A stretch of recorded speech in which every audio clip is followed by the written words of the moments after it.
I think there are probably a number of really good qualified guard dog breeds.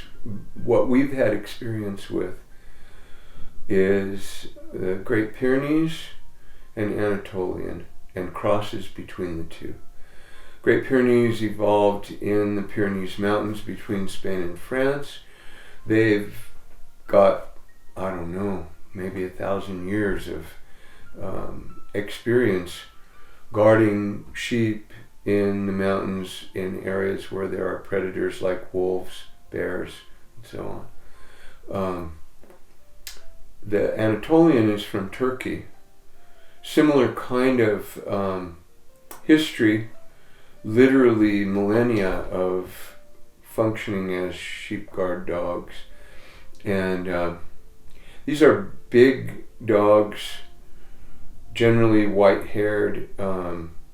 They're descended from European wolves, and they are very aggressive toward predators. They typically bark all night. They mark their territories with urine. They are on patrol all the time. They live with the sheep. They sleep with the sheep. They're out with the sheep all the time. So they're not herding dogs. They're not useful for gathering and moving sheep. They're not a border collie. Border collies are not good guard dogs. They're good for moving animals, but they're not going to guard them.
First of all, there are some differences between sheep breeds in terms of certain characteristics that in my opinion, make some breeds easier to manage. One is what's called flocking instinct. So flocking instinct means when our Navajo Churro sheep are out in a field and they're scattered across acres and acres and acres in little small groups grazing, and one of the guard dogs sees a coyote going along the edge of the fence in the next field over and barks the alert bark, those sheep, they group together very quickly into one tight group. And now the dog has a much smaller area to protect, and they can focus on the predator because the sheep are in a tight cluster. That makes them easier to move. It makes them easier to protect. And it means a lot less work on the part of the guard dogs or the human shepherds. Sheep without flocking instinct are really a pain to manage. We've had sheep like that in the past. I don't want to disparage other breeds, but we had some hair sheep of a particular variety that had no flocking instinct that we could determine. They just go wherever they want, one over here, one over there, one up here, and and you could hardly keep them together. With regard to diet selection, some breeds have more preference for herbaceous feed. and they're not much interested in woody vegetation at all. Other sheep tend to have a little bit more of a browsing component, so they're also quite attracted to shrubs and even low-lying branches of trees. So the Navajo Churro sheep that we use, their origin was in North Africa, from the Atlas Mountains of Algeria and Morocco. It's at approximately the same latitude as we are here in southern Arizona. They certainly are interested in eating shrubs. And if you've ever been up on the Navajo reservation, much of the rangeland that they live in and prosper in would be considered desert, almost a shrub steppe as opposed to a desert grassland.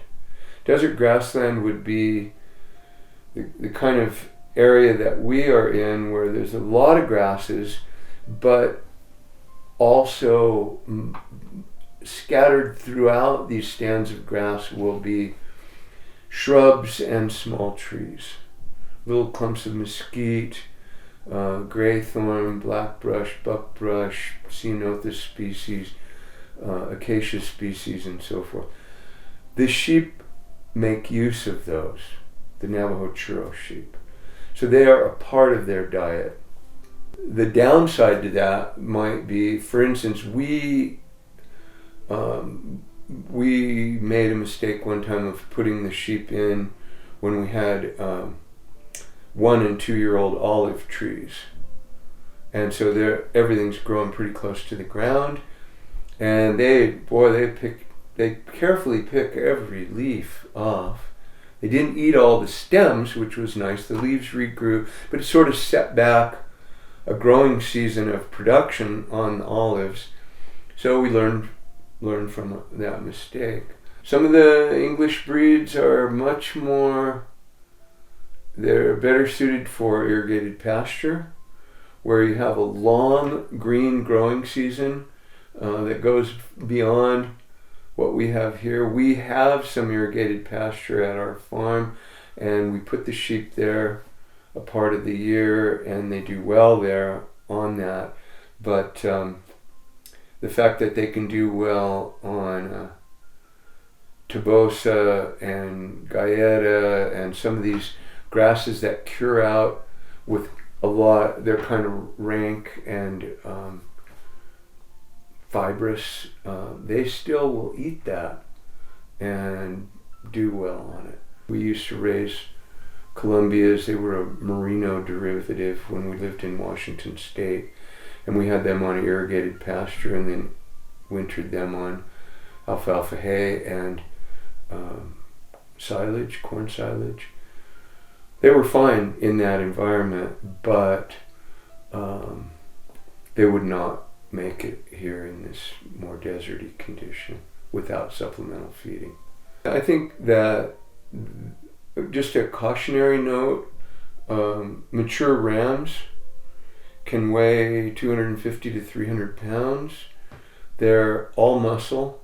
They express their virility and establish their rank in the flock by headbutting.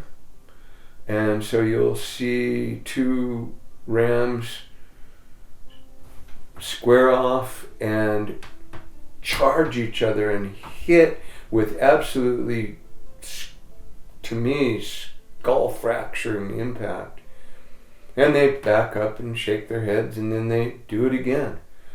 So on rare occasions, there have been people that have been hurt by getting either between 2 rams that were doing this ritual warfare with the good intentions of trying to break up a fight so their sheep won't get hurt, and the bad result of them getting badly hurt. So I just say that, even sheep, which are typically seen as a gentle and peaceful creature, there's a mature male can be a dangerous animal.